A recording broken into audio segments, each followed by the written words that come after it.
Yeah, while I still walk you through on how to prepare for a more productive 2020, I want to look at what I title Why I Have Ignored God Thus Far. I don't know what is in your mind, but I know that you're going to get something. Thus far, I've been doing this videos, this series on how to prepare you towards a more productive year so that you can have a better year. And because it's happened to be the fifth video I'm doing, for the past 4 videos I've been doing, I purposely ignored the God factor for some reason, which I'm going to give to you in this place. Quickly, I want to state that I am not a motivational speaker as you may think, because I know that some people may be thinking after watching the first 4 videos that this guy must be a motivational speaker for him not to be involved in the God factor in it. When I mean the God factor, I mean involving the prayers, bringing the place of prayers, prophecy, New Year declaration, to preparing for a more productive year. I have ignored all these factors called prayers, faith, and the rest for some reason. And I said, I'm not a motivational speaker, I'm actually a pastor. And I understand the place of God when it comes to you preparing for a more productive year. But purposely, for the first 4 videos, I have ignored the God factor for some reason. Because just like the Bible said in the book of James chapter 2 verse 24 that faith without work is dead. Many Christians in the name of religious or maybe name of religiosity have tried to push their responsibility on God in the name of faith. So we've had a lot of faith without work. So purposely I have ignored the God factor because I realize many people have tend to push their responsibility, what they ought to do, to God in the name of faith, in the name of prayer, in the name of New Year declaration, in the name of prophecy. I don't think if you do that, it's not going to help you. So for you to have a more productive year, you must be able to understand your place, your part, your responsibility vis-a-vis God's responsibility. But when it comes to preparing for the new year or the years to come, or for a more productive year, you must know that God has done all He ought to do. God has done all He ought to do. It's your part, it's now your responsibility to do what you ought to do when it comes to the new year.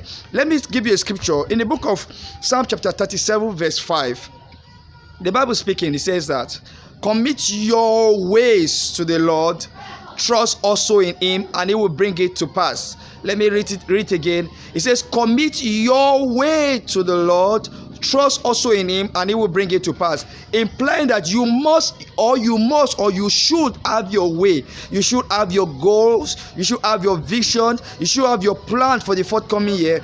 Then you commit it to God. Then trust also in Him. Then He will bring it to pass. I hope you get that.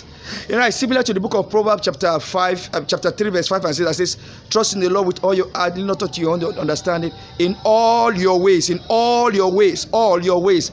You say acknowledge Him and He will bring it to pass. So you have to have your goal, you have to have your plans, you have to have your goals. Those are things you bring to God in your prayer. Those are the things you bring to God in your faith. Those are the things you make your faith, you act your faith on. You must have your plans. You must have your goals. You understand? So, because when you do this, it's going to help you to know your responsibility and act on your responsibility while you believe God to bring to pass His own blessing, which He has actually already done. Because the Bible says God has blessed us with all spiritual blessing. The Bible says also in the book of Peter that all things that pertain to life and godliness, the Lord has released it unto us. So you have to do this. When you do this, when you do this, it's going to help you to know. It's going to help you to know the place of prayer, the place of faith, and the place of prophecy in their place. I say God has done all that He has to do, and it is time for you to take responsibility. So I purposely ignore the God factor. Why? Because I realize that God has done what He ought to do. Then we need to do our part so that God's blessing can align with what we have planned to do. Also to round up, there's a scripture that says, except the Lord build a house, they labor in vain. They are built, except the Lord watch over a city, the watchman watcheth but in vain. If you check that scripture very well, many Christians think that it's a call is like relinquishing the position of the builder or the watchman. No, there's a plot for the watchman to watch. There's need for the builder to build. You understand? But it's also talking about God coming to act to ensure that things come to fruition. So when it comes to planning for the next year, you must learn to take responsibility for your life. You must learn to act your faith with works. You must learn to to go on. You must learn to put your faith to work.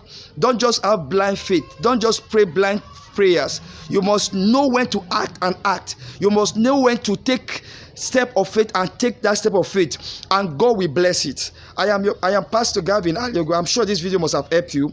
I want you to watch more from us video, because tomorrow, by the grace of God, I will be doing a video titled "The Validity of New Year Declaration" or New Year Prophecy. We are going to see how the place of God comes in our plan for a better, fruitful year. If you have any question, any comment, please don't hesitate to drop it. I'll be glad to answer your question. And don't forget to drop your comment. If this video bless you, please just drop how this video has helped you. And don't forget to like and share this video. I see you next time. Bye for now. Blessings.